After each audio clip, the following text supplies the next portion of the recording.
The very considerable success of the Woodcock Mission in Hanoi led to several outcomes.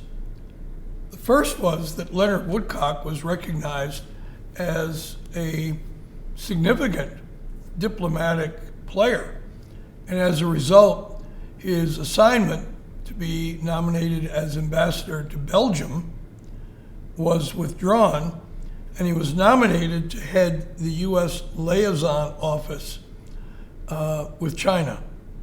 Huge job, particularly as within 2 years we would be normalizing relations, and he would become the first U.S. ambassador to China.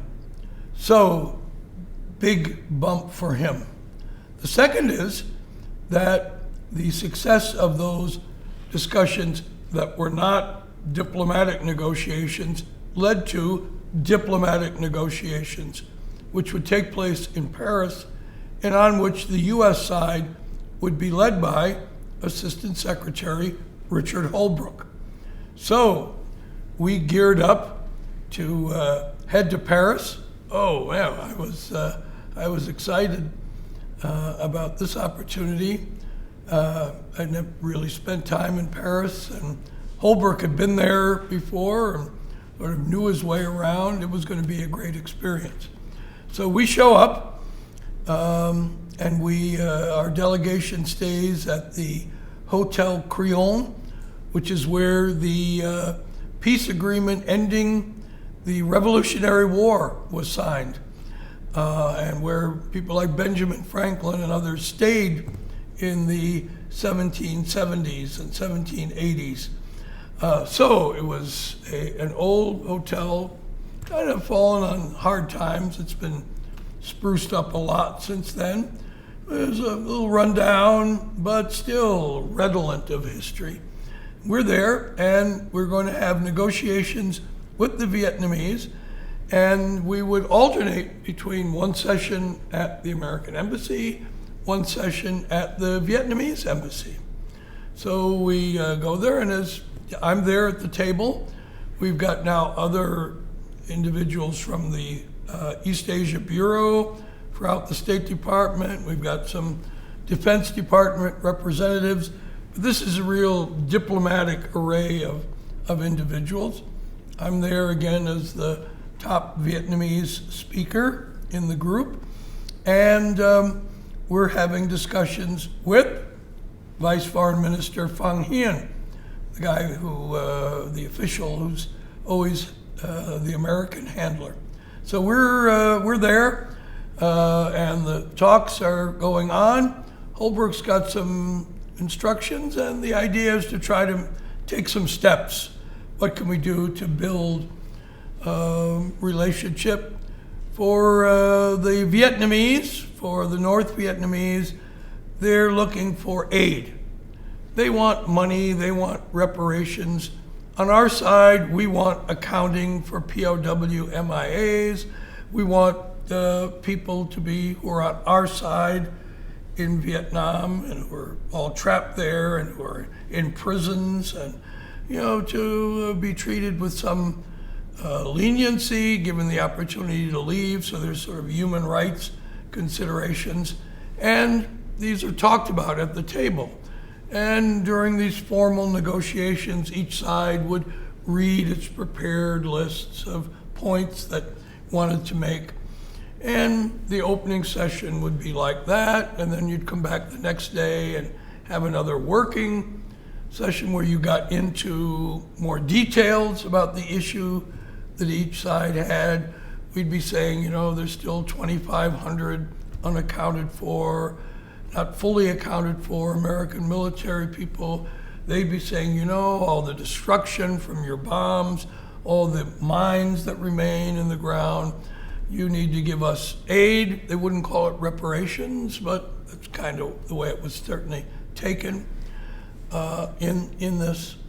And as this went back and forth, we got to a point where Holbrooke really wanted a breakthrough. And he believed he knew what President Jimmy Carter wanted. And he made a very bold move. And he leaned across the table and said to the Vice Foreign Minister, "Mr. Minister, let's put aside all these issues. You and me, let's walk outside. And with the press there, let's tell them that we have decided today to establish diplomatic relations between our two governments. Let's put these issues we've been talking about aside. We can deal with them later. Let's take this step." The room was unbelievably quiet. All of us on the American side knew that Holbrooke had no authorization to do this.